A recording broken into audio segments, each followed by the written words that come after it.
What is going on, guys? Welcome back to the Pit Limiter Podcast. It is episode number 7. I'm your host, Zach Buchanan. Joining me, as always, John Poole III. What is up, buddy? Oh, not too much, Zach. How's it going? Pretty good. Pretty good. We had a pretty interesting week in racing, not just on the track, but off the track as well, which leads us into our first segment, Stop and Go. John, what do you got for us? Oh, let's see here. We're going to start off with a sponsorship signing with NASCAR. Geico and NASCAR have announced a low seven-figure annual rights fee to sponsor NASCAR as the official insurance provider of NASCAR. Kyle Busch, who's been in the headlines a lot lately, extends his career win total in the NASCAR Gander Outdoors Truck Series. With his win at Martinsville on Saturday, that total is now up to 54 in the Truck Series. NASCAR announces qualifying changes for Texas. So, starting at Texas, if you do not set a lap in a round, you will be disqualified. And the time from the previous round will be used as your time. If you block pit road, you will also incur a penalty, such as disallowing your team from posting a speed or disqualifying your actual time. This is NASCAR's attempt to keep multiple round group qualifying while penalizing such actions as Auto Club. It was a big weekend for IndyCar racing. They went to Circuit of the Americas for the first time, and rookie Colton Herta, in his third race in the series, became the youngest IndyCar winner in history, the son of Brian Herta. 18 years, 11 months, and 25 days. Speaking about IndyCar, we got some broadcasting news coming from NBC. Former Indy regular Danica Patrick will join Mike Tirico as a host of the Indianapolis 500. So it was announced in the past week that Ross Chastain, who has driven for a multitude of teams this season and has actually done a pretty good job bouncing around between teams, it was announced that he is going to drive for Kaulig Racing once again in the Xfinity Series at Talladega. He also drove for the team at Daytona. Some news from former ARCA champion Austin Theriault. He is currently in the works of finalizing a deal to run a second Go Fast racing car either later this year or possibly next year. So this week, the Indianapolis Motor Speedway is celebrating 110 years of existence. 1909 was when the Indianapolis Motor Speedway was founded. So here's your weekly Rufus update. We finally have some type of information of what it actually is. So it seems to be a sort of race of champions where you get points based on your prospective series and prospective events in your series. Only the top drivers in the world are invited to said Rufus. I don't know what to call it per se, but we also kind of figured out who was behind the scenes of Rufus. It seems to us now that J.R. Hildebrand could be possibly running this whole Rufus parade. So it's hard to say any more information about Rufus. It's interesting that you mentioned J.R. Hildebrand. It was actually recently announced that once again he'll be competing in the Indianapolis 500 as a one-off. He'll be driving once again for Dreyer Reinbold Racing.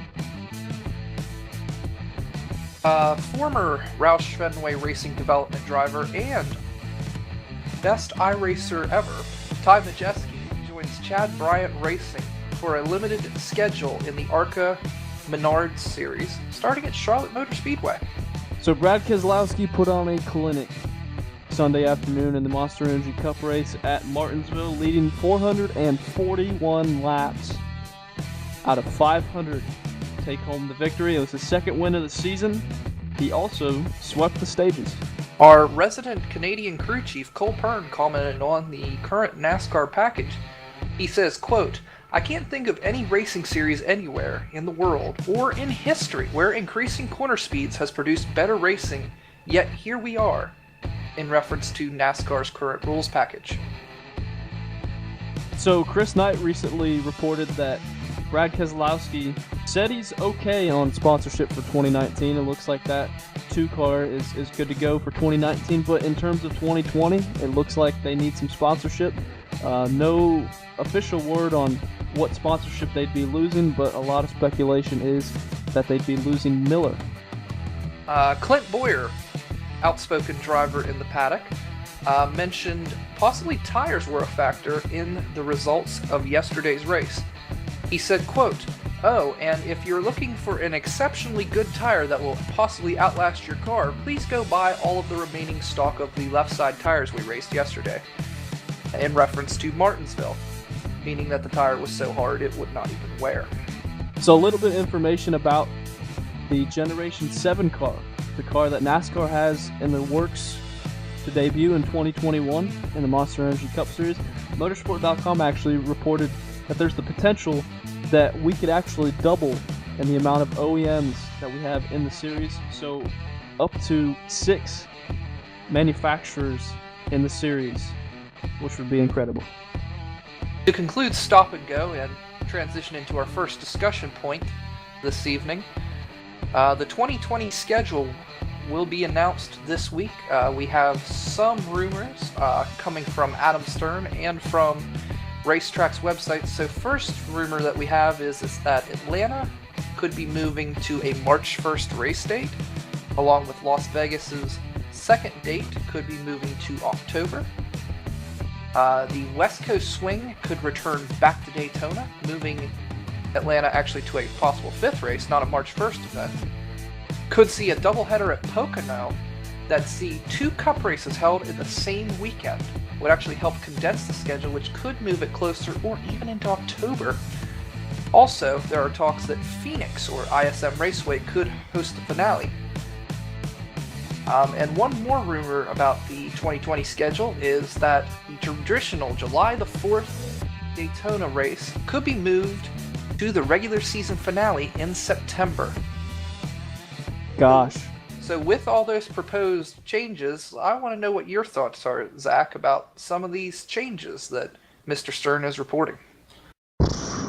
Well, I mean, Adam Stern is he's a pretty respectable reporter. So the fact that he's reported that these are a possibility, it really says that NASCAR has considered this, which is kind of scary. First off, why they would ever move the July Daytona race, I don't know. Why it's not on July 4th in the morning, I don't know. To move it in September makes no sense at all.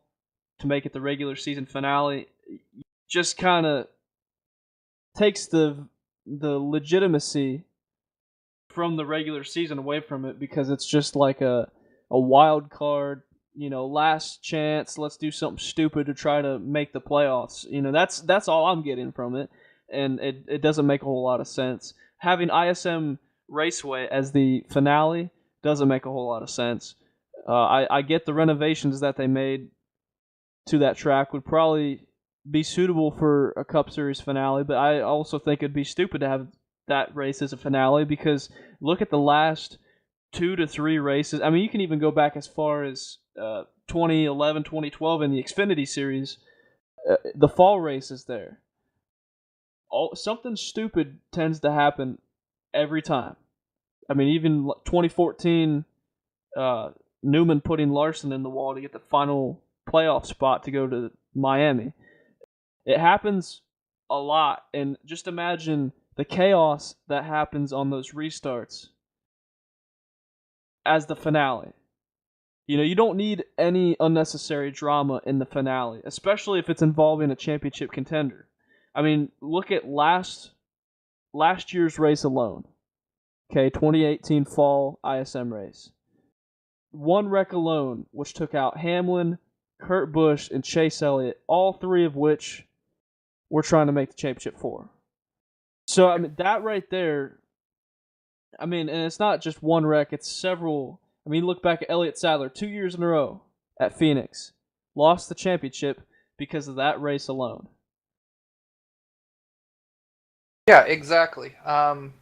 We were having a discussion in another group about all these possible changes and such like that. I'm just going to go down through the way I listed them to see what I think about them. So the Atlanta-Las Vegas date changes, great. I agree that Atlanta should be moved to a warmer date. Definitely. And I believe that Las Vegas's fall date should be moved to a cooler date because 100 degrees is not viable for Cup Series veterans. 150 degree, that's going to kill them. Yeah. Well, and think about it this way. Okay, so they run a harder tire now in the Cup Series. You know, you run in a harder tire at Atlanta when it's cold out. You're not getting any grip.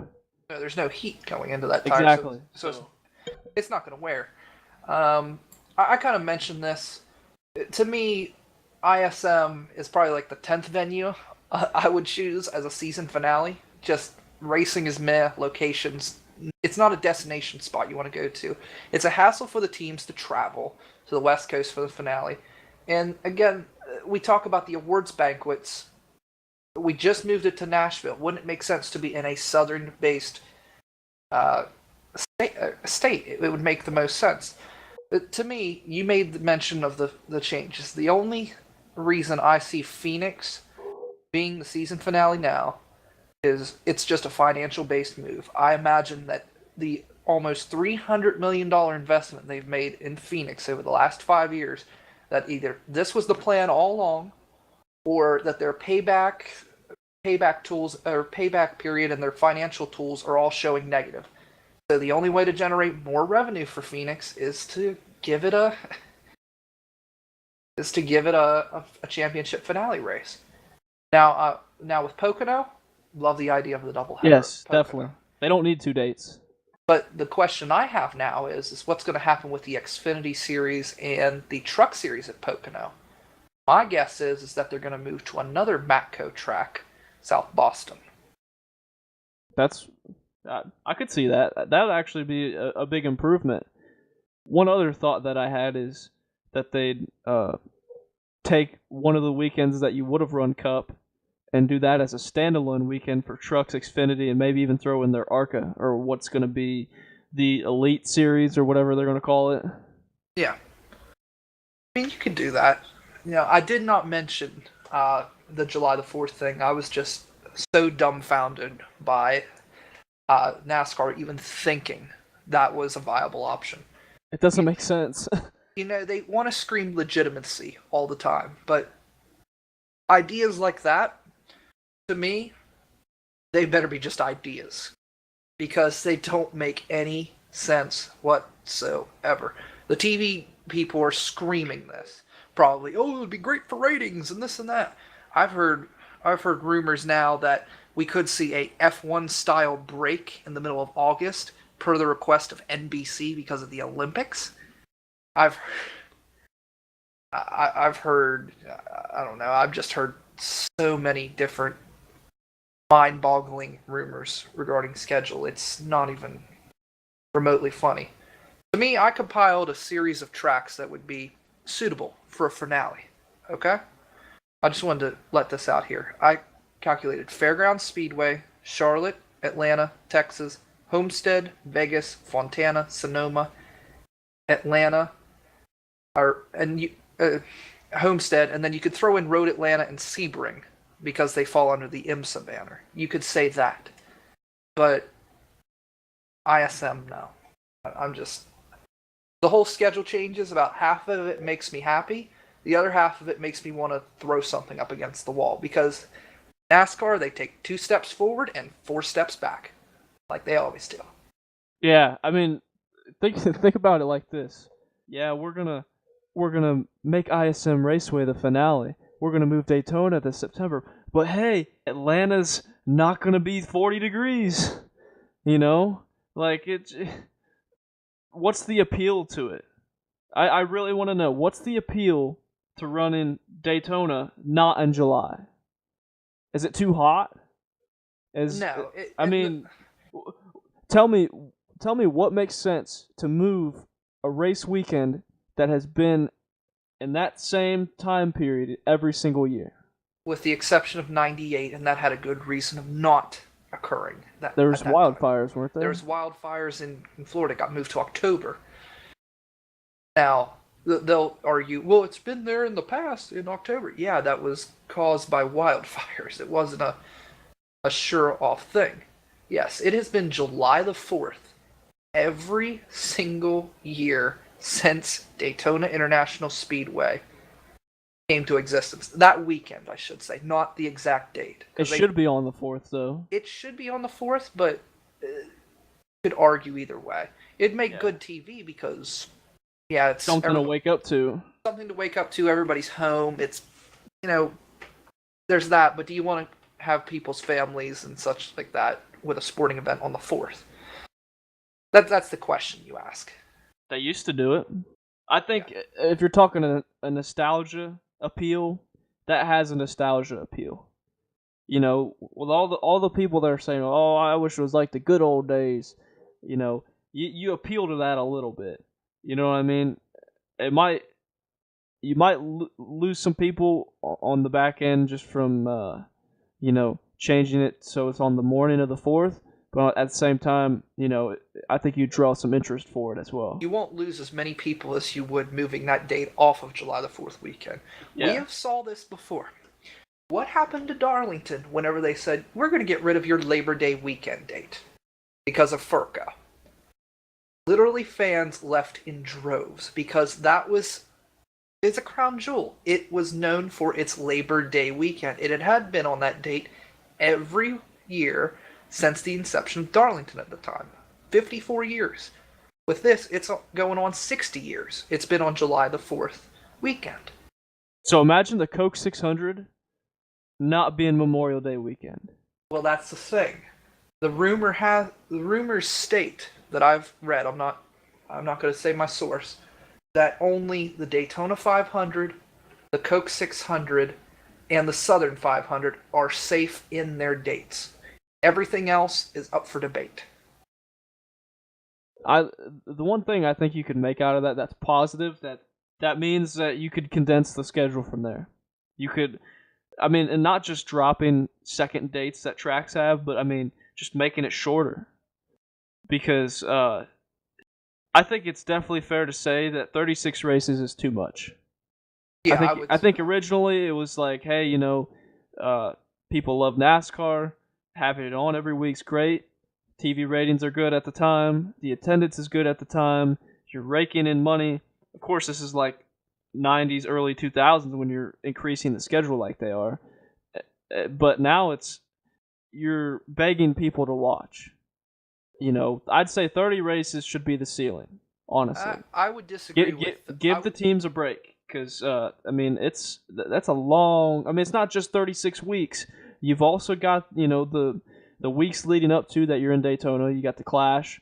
You've got the All-Star Weekend as well. So that's at least 38 weekends out of the year that you're also have off at the track. It's like that are there. But I would disagree with you on the ceiling. My ceiling is 32 Cup, 30 Xfinity, 25 Truck. I think that should be what you should shoot for. Now you could go ARCA or the Elite Series 20. I don't care about that at that point. So I just think 32 should be the cap. That way, that would remove a month off the schedule. You'd have a month more of off time, plain and simple. But it's really hard to say where this whole schedule is going to go. I'm one of the individuals that loves schedule talk, but hearing news now, I am actually kind of ticked. Say the least. Kind of ticked. The biggest case that I'm going to make for where tracks are placed on the schedule is its location, the time of the year, and just doesn't make sense to even have it there at that time of the year. Atlanta in March, it doesn't make any sense. Honestly, it didn't belong on Labor Day weekend because that should always be Darlington's date. But it wasn't a bad show. It was not. No, exactly. So having it in a warmer time period makes sense. Martinsville does not need to be in March. I'm sorry. It needs to be in April. It's too cold. Sonoma. Look at Sonoma this time of the year. It looks beautiful. Look at Sonoma in June. There's no grass. It's dead. I guarantee you, if you saw Sonoma now, you'd be like, wait, Sonoma has grass? Yeah, they have grass this time of the year. You know why they don't in June? Because it's too hot and it doesn't rain. So run Sonoma in March. Have a road course in the first 5 races. That would spice it up. The West Coast swing, I mean, you could add that in there with the West Coast swing. I mean, that might make it a little long, but, I mean, they need to shake it up. If you're talking, those hard tires, how much downforce they have, the lack of power they have, having a cold track with hard tires, that's not going to do you anything. No, it doesn't. To me, NASCAR's not utilizing their schedule to its potential, I would say. Now, to the northern tracks like, say, a Watkins Glen or a Pocono or even on New Hampshire, yeah, they can only run certain months out of the year. I get that. But other tracks, like, say, a Martinsville or Atlanta, could really benefit from a little bit warmer of a date.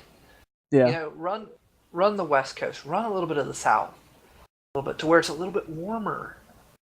Yeah. I always say we always love to say Homestead's a great season finale. It'd also be a great opener as well. I'm not saying like Daytona 500 in front of it, but say to follow up the 500, March and such like that. It's a good all year round. And there are other tracks NASCAR owns that they could go to, like say a Sebring or Road Atlanta. So I don't know. I'm kind of done talking with the schedule. I'm just trying to fathom what I just read type of thing. So something that's got JP3 really fired up, and I agree with him definitely on this. The charter system. All right, John, what's got you all fired up about the charter system, buddy? What are you talking about? I'm fired up all the time. Look the last second. But the charter system, ever since its inception in 2017-18, I can't remember the exact date with Rob. I believe it was 15. 15. 15, yes. Since its inception, I've done the math. Actually, it's been 3 years. 2016 was its start date. Okay. So since then, can you take a guess how many times the Cup Series has had go or go home queue? Since the inception of the charter system. Yes, so that's 103 races. I will give you the amount of races. One time, the Daytona 500. No, it's been more than that, but it's been 17 times. Oh, okay. So a little over 15% of the time, it's yikes. There's been go or go home. Now, if you want to say how many times has there been over 43 people, that's twice. That's Daytona 500 both times since 2016. Just the charter system itself just has me grinding gears based on the whole go or go home queue and looking at the health of other series such as the Xfinity Series and the Truck Series. I mean, the Xfinity Series constantly last year, and this is sad to say, was getting more cars than the Cup Series. Only one time last year did the Xfinity Series have less than 40 cars start. And that was Texas, where they had 39.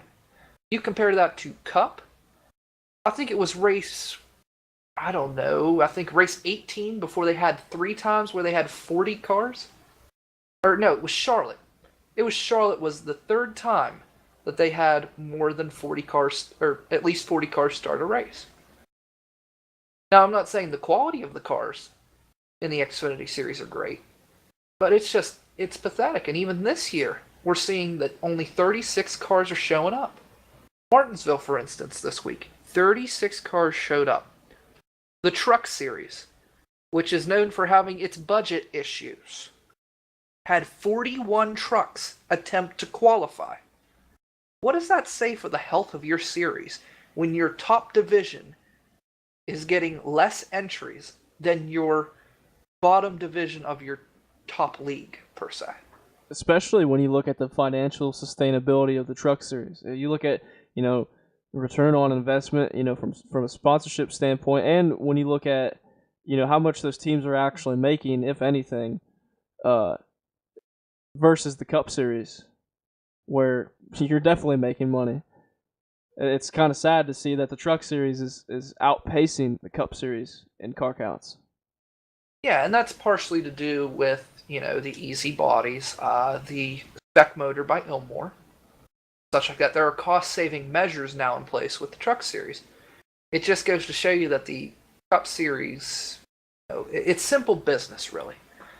Barriers to entry, which is a business term. Basically, if you have something that is preventing you to get into this field, per se, such as a charter system that puts you at a disadvantage for money, then what incentive do you have as a car owner, as a sponsor, anything, to running that said series? You just don't. So that's my biggest thing that's grinding my gears about the charter system. It's funny when people bring up, well, you look at the spec motors that Ilmor has, and you look at the composite bodies the Xfinity has. Now, I believe, correct me if I'm wrong, do trucks have composite bodies now as well? I want to say yes, they do. Okay. Regardless, these measures that the Xfinity Series and Truck Series are taking to save teams money, that's something you learn from. It's setting an example that, Cup Series is the highest level of competition. You don't need a silly aero package to try to bring the field together when you can take other cost measures which is really going to save them money versus an aero package like that. I don't know. I have a hard time talking about the charter system just because it irritates me too much to talk about it. Yeah, I mean, I get why they did it. It was a defensive strategy for team owners. They were seeing people just fly off the map. They're just, cars were leaving and businesses were closing. So instead of taking cost-cutting measures, they hoarded all of the money to these said franchisees. And it's pretty sad when, and I didn't mention this earlier, but whenever 36 cars show up, that's the chartered teams. That's it. There's no other, quote, open cars competing for a spot in the field. Well, and something that's worth pointing out, if you're a car with a charter versus a car without a charter, say you finish 35th, the payout for finishing 35th as a charter car is much higher than if you were not a charter car. I don't know the exact difference between the two, but because NASCAR doesn't release the payouts anymore, but there is a big difference in winnings from having a charter versus not having a charter. Yeah, and it's just the plain old truth. I don't know why NASCAR doesn't release that information anymore. They said security reasons, but in true reality, they just didn't want us to show fans how much dire straits they're truly in. Well, that's about the same time that they introduced the charter system. That they stopped releasing the earnings. They stopped releasing earnings, and they stopped releasing attendance numbers as well. Yeah, NASCAR, I think all as fans, what we've all learned over the past couple years is NASCAR's way of, in their words, fixing things is band-aiding things. It's a band-aid. Or breaking it about 400 times and then putting band-aids on it saying, hey, we fixed it. No, you just broke it more. Yeah, I'm pretty done on that topic. I don't have much else to say because it's there's nothing else you can say. You need to get rid of it. So yeah, now that we've got that out of the way, the eyesore I think of the evening, stage racing, something that you brought up to my attention, John, that I didn't really think about. Stage racing on short tracks and road courses. It's pretty interesting when you look at it the way you did. Kind of explain what you were telling me earlier. All right. So my basic thing is I'm complaining again. I have all night, so nothing new there. But stage racing at short tracks and road courses. Stage racing is take it or leave it. I'm not a fan. but definitely on short tracks and road courses, it is a deterrent to racing. It ruins any semblance of strategy calls whatsoever within a race. I mean, one example I always look back on, if you look back at the mid 2000s, short track race at, say, Bristol, back when Bristol was Bristol, you would not know who was going to be in the best spot or strategy wise at Bristol until about 100 laps to go.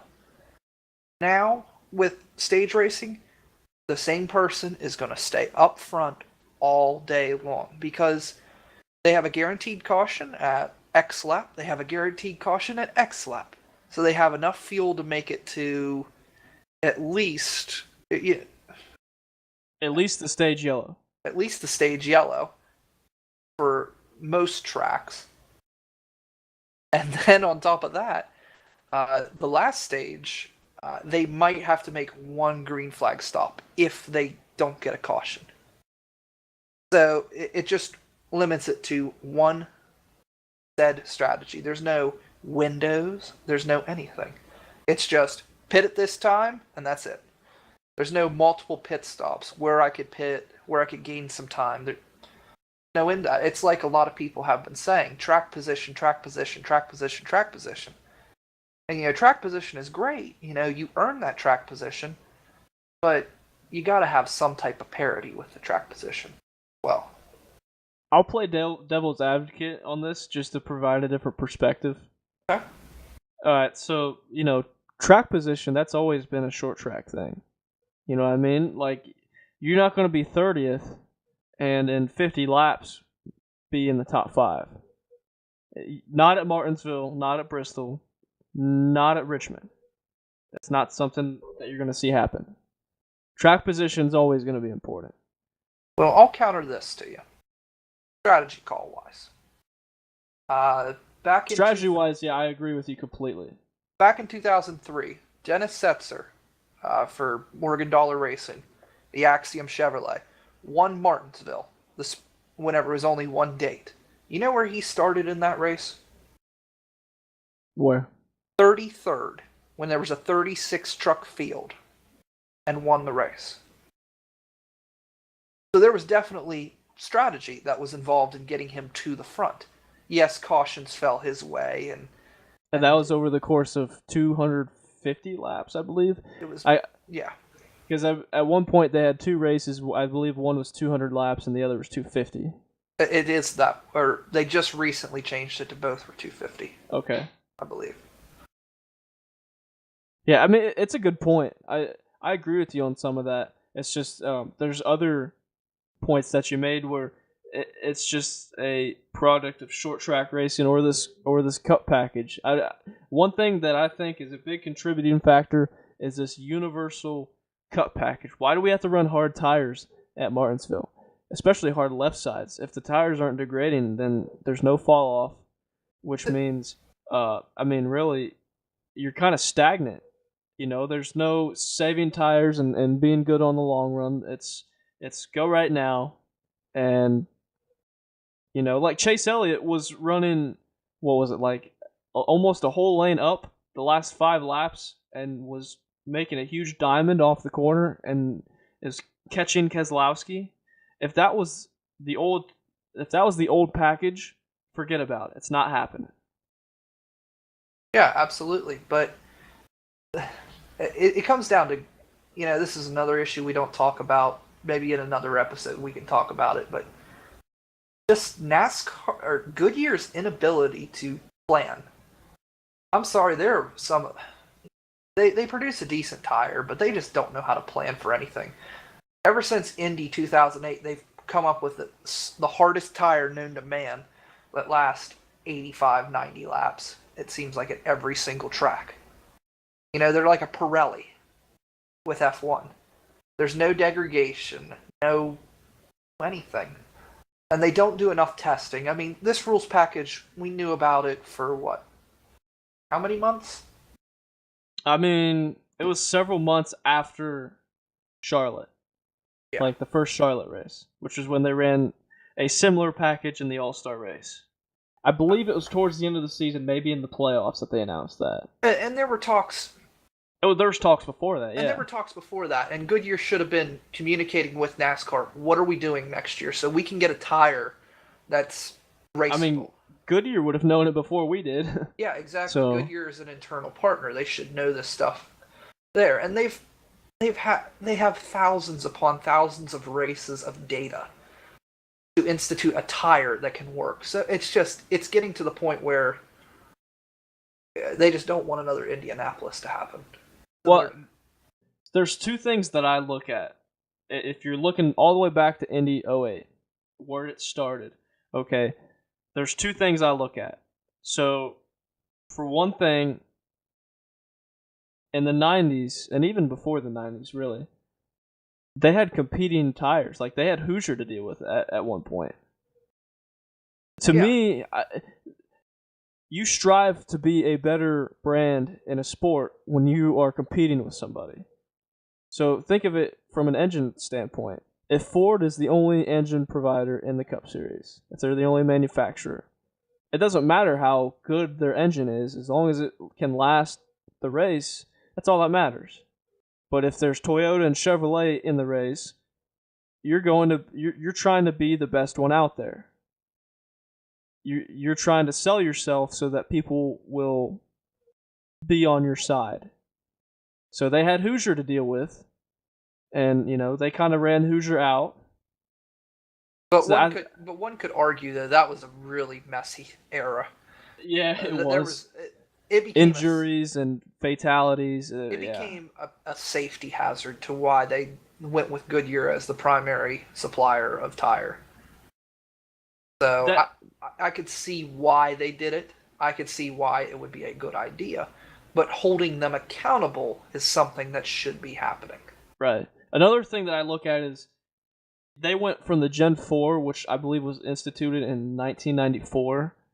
They had that until 2007. That's a long period of time to have a car. So you had, I don't know this for sure. I could be completely wrong. But for all we know, they could have ran the same base for their tires, same formula, if you want to call it that, for who knows how long. I will say that that's not true. Because 2004, 2003, they were starting to complain about how hard the tires were. And Goodyear, I think 2005 or 6, they introduced a really soft tire. And what was the highest ratings year of NASCAR? 05. 05. And they introduced a new tire then, which produced amazing racing.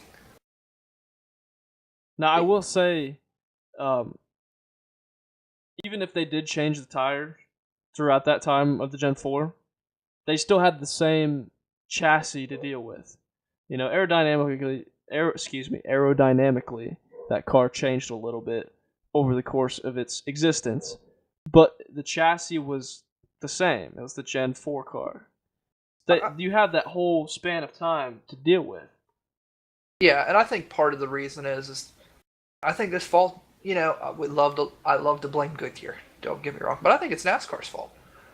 I mean, every time you turn around, rules change. Yeah. How many times did they honestly change the package as aggressive as they do the past, I'd say, 10 years? Yeah. They didn't. They took baby steps. There's two things that I'll say on that, and I'll leave it at that. Financially, Goodyear can't keep up with it. I'm sorry. If you have any brand that has to keep up with all these changes, you can't do it. And another thing that I'll say on NASCAR's part, if you keep the package the same for so long, teams are going to be able to catch up with you. So not only is Goodyear behind, but the teams are behind because they're always trying to learn where they can gain from. And if you keep the package the same for so long, people are going to get on the same level playing field or a similar level playing field to where you're going to have that parity again. But when you're always changing it, the best teams are going to benefit from it. No doubt. That's all I'm going to say about that. I completely agree. Whenever you make massive change after massive change after massive change, your big teams are going to benefit the most of it. Now, unless you're doing something like IndyCar has done, which, they should be your gold standard when it comes to making the right changes. Oh gosh, yes. Look at their racing. I mean, like we mentioned in Stop and Go, there was an 18-year-old rookie that won in his third ever start. When's the last time NASCAR had a rookie, that was running for the championship win in his, like fifth start?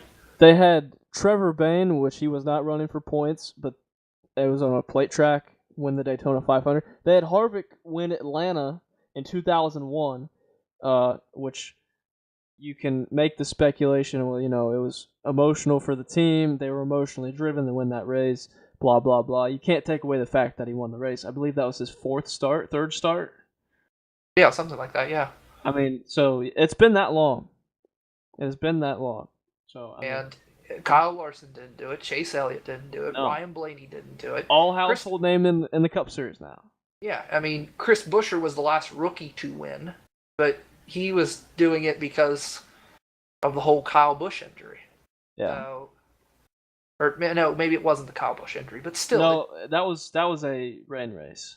Yeah, that was a rain race. So, yeah, a rookie hasn't won on all-out speed in God knows how long. Time. Yeah. I like the fact that you brought up IndyCar as the gold standard, because that kind of helps us transition to our last topic for the night.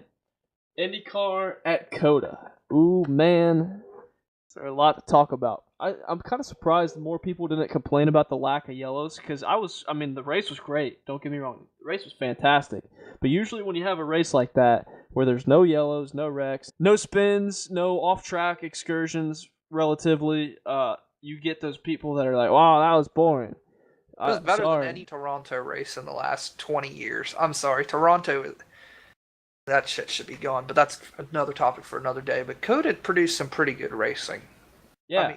I mean the leaders were within, 5 seconds of one another? Most top of the three was within 4 seconds of each other at the finish.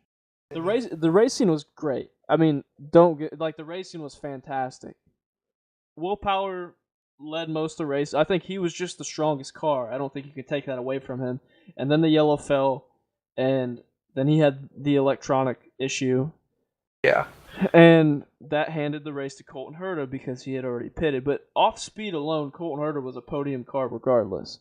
So you can't take that away from him. Yeah, it wasn't like, I love Bourdais, but it wasn't like somebody like Bourdais sneaking in there, last year at St. Pete. Yeah. But still, and I didn't agree with Power's comments about how they closed pit road and how it's a crapshoot whenever you close pit road. To me, it's more of a safety issue at that point. So Rosenquist was sitting there at pit entrance. You had to close pit road. Yeah, exactly. So it's not something that could have just been done. But either way, I don't agree with the whole aspect. It's a safety hazard either way. Definitely. So, it used to be where it was a live pit whenever caution came out. But, it was part of this. It really limited strategy. Oh, you got a lucky caution. There you go. You're set to go. Yeah. But with that, it's a risk now that you take on. They could say, well, it creates parity and parity's bad, but I don't know. So the racing was great. One hot topic was track limits. All right, so this is gonna get me fired up. I know. Circuit of the Americas, as a lot of you know, has a lot of runoff, and that runoff is asphalt, and it's painted asphalt on top of that. There's a lot of people could call it abuse, a lot of exploitation of track limits on Sunday afternoon. A lot of guys using the runoff to be able to make a wider corner to kind of carry their momentum better. And it led to some interesting action. It actually led to Felix Rosenquist getting wrecked by James Hinchcliffe. 100% Hinchcliffe's fault. But if track limits weren't a problem there, that wreck probably wasn't going to happen, or at least wasn't as fast of a wreck. Because, you also have to look at it from a safety aspect. I blame COTA 100% on that, just because what's the point in having runoffs that are complete parking lots when you could have just had natural terrain? You don't have to worry about policing people on, oh, well, he dipped his left sides off in the paint. That's exploiting track limits. He needs a drive through. No, like, if it's grass, they wreck. If they go off track. If it's grass, they wreck. I blame that more on the FIA than say COTA, because Tiki, he built the track, or he designed the track. The FIA wants it to where they want ludicrous amounts of runoff area. Everything has to be paved, and this and that. Do I agree with that? No, there shouldn't be. It shouldn't be. It's more of a safety hazard, honestly. Well, yeah, and all it does is encourage you to run out there. And I think it's dumb to tell drivers, well, you're just going to have to stop doing that. How about this? How about you just make grass there, like there was any other time? It might not be, quote, as safe. Well, then use gravel. I'll argue with you that having grass would be more safe than asphalt, because they paint that asphalt. If it rains, it's slick. Painted asphalt, I would argue, is more slippery than grass. Yeah. That's one. That's just, man. I knew I'd get fired up about this, but. And there were a lot of people in the F1 community. They were like, "Man, this is just so unnormal to see this, and man, what are they doing?" And it was IndyCar's discretion on whether or not they wanted to enforce track limits. They said, "Have at it," and they were completely right for doing so. I think it produced a better racing overall. If they wanna combat that, though, put a strip of grass along the exit of all those corners that they exploited, and there you go. You don't have a problem with that in any racing series that goes there. That's exactly. You gotta do that. So honestly, we had a lot to talk about this week. I think it was a lot going on in motorsports this week. It was great to see the IndyCar Classic at Circuit of the Americas be a great success story, not just for Colton Herta, but the race in general. It was a huge success in its inaugural run-in. Yep. NASCAR once again gave us a lot to talk about, not necessarily for the better, but they always give us excellent talking points, because it's kind of like Donald Trump and political pundits. They just keep giving us fuel to burn that fire. Yeah. So, that's going to wrap it up for the Pit Limiter podcast. John, tell everybody where they can find you on social media. Okay, well, you can find me at John Poole III on Facebook. You can find me on Twitter at JSPoolIII. And if you'd like, I do have a gaming channel, JP3 Gaming. You can find that on YouTube, and JP3 Gaming 56 on Twitch. Follow me on Twitter and Instagram at ZBuchanan4. Make sure you follow my kart racing page on Facebook. We're getting the racing season started this weekend in karting. We're going out to Gateway, actually, to race in the Ignite Series. So make sure you follow my page at Zach Buchanan Racing. And I also upload videos to my karting channel on YouTube as well. That's just my name, Zach Buchanan, so check that out as well. Make sure you guys follow the Pit Limiter podcast on Twitter at The Pit Limiter. Make sure you like us on Facebook at The Pit Limiter Podcast. And make sure you follow us or subscribe to us on YouTube. We upload episodes there as well. We're on all platforms that you can listen to the podcasts on. So make sure, if you're not listening to us on Facebook or YouTube, that you check us out on one of the podcast apps. Signing off for now. We'll see you guys next week on the Pit Limiter Podcast. Thanks for tuning in.